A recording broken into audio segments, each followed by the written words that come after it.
beat him on the glass, I think, by about 10. Just how big is the rebounding advantage against this team like depleted? It was huge. I think everybody came out with a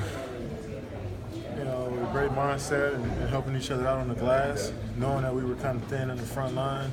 I think our guards, our bench was great tonight. Our guards, everybody came in and rebounded. And I think we caused a lot of turnovers. We probably got, I want to say, 10 to 15 more shots than them. I don't know for sure, but we got more shots at the basket than they did. And even though they shot 50%, that's kind of what we want.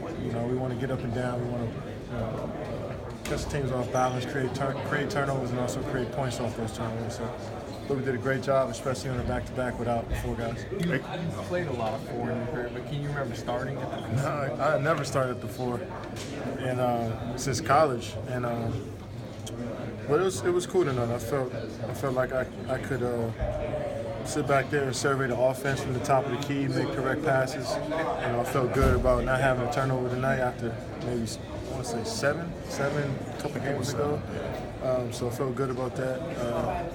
But I could have been more aggressive, getting to the basket. I settled for a couple of threes I shouldn't have settled for. I'm not shooting well right now. But I think for the most part, playing a four was fun. Battling with Blake was fun. Battling with DJ down there was fun. So, but can't wait to get Draymond back. I think you had 8 assists last night, 10 tonight. What's going on? Just trying to make the right play. My teammates have been hot. Steph, Clay, Ian was great tonight, being aggressive. Andre. So I'm just trying to make the right play. And I know the ball's gonna come back around. We move it so well. Pat was great tonight, and so I just try to find those guys and also be aggressive within our offense. And guys made shots tonight. I think you got 8 combined offensive rebounds from JaVale and McAdoo. What did those two give you? Man, they've been playing great. I'm so proud of both of those guys for stepping up. I know their minutes, they didn't know where they were going to play. And, JaVale just being thrown in the starting lineup. And since D. Westman, now Mac has came in to play with such great energy and meant so much to us coming off the bench with his intensity, his rebound, and his hustle. And, they was, same story tonight, grabbing some rebounds for us, creating some, more shot opportunities for us, and also finishing as well. So it's a great game from them too. We're going to need them to keep it up. But, they deserve it. They've been working extremely hard. This is a bigger picture question, but you're only around 34-ish minutes per game this year. You're traditionally 37, 38. Can you feel that, 3 extra minutes of rest per game? Yeah, I can. Some games I might play 34 and it feels like 37, and I look at the stat sheet and I'm around 32, 33. That feels great. I mean, but it feels like I'm going out there and playing my minutes extremely hard.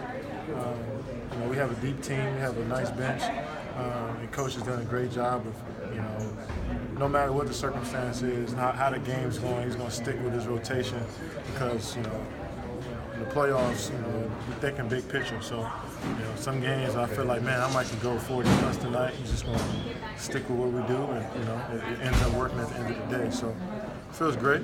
I'm sure, hopefully, I'll be nice and rested towards the end of the season and take advantage of those minutes when I do get more than 34. Steph clocked 200 threes for the 5th straight year. Can you talk about how difficult that is to do? He has 200 already? It's crazy. It's very difficult, especially when everybody knows you're going to shoot a 3. His skill, a lot of people talk about him changing the game, and a lot of our younger players want to play the way he plays, but his skill allows him to play that way. His ball handling, his shot making, his passing, just the fundamental skills of basketball that you learn as a kid. He's been fine-tuning those for years. He didn't have the athleticism and the quickness that most of these guys had, but his skill is something that he worked on, and you can see it now. He's flourishing in that, just using the fundamental skills of the game, and he's going to be playing for a long, long time doing that. When you guys started on a back-to-back, how important is it to start fast so you can kind of play downhill? It's definitely good to start fast, especially on the road. Just try to take the momentum, because it starts off, they have so much momentum, especially against us. The crowd's into it, everybody's here, it's a huge game. They're excited to play. This is a nice little rivalry between us two. So they were ready to play, and I think getting 3 turnovers to start the game kind of settled us in a bit, kind of got us going and gave us some confidence, and we was able to start the game off well. And I don't think we trailed at all tonight, and so that's a huge, great sign for us on the road, especially starting Pat McCall as a rookie. His first taste of starting a high intensity type of game on the road on the back-to-back. I thought he responded well and played a great game, great floor game, and so it was good. I think he started us off early, and we just kind of fed off his energy. Great, thank you. Thanks, Kevin.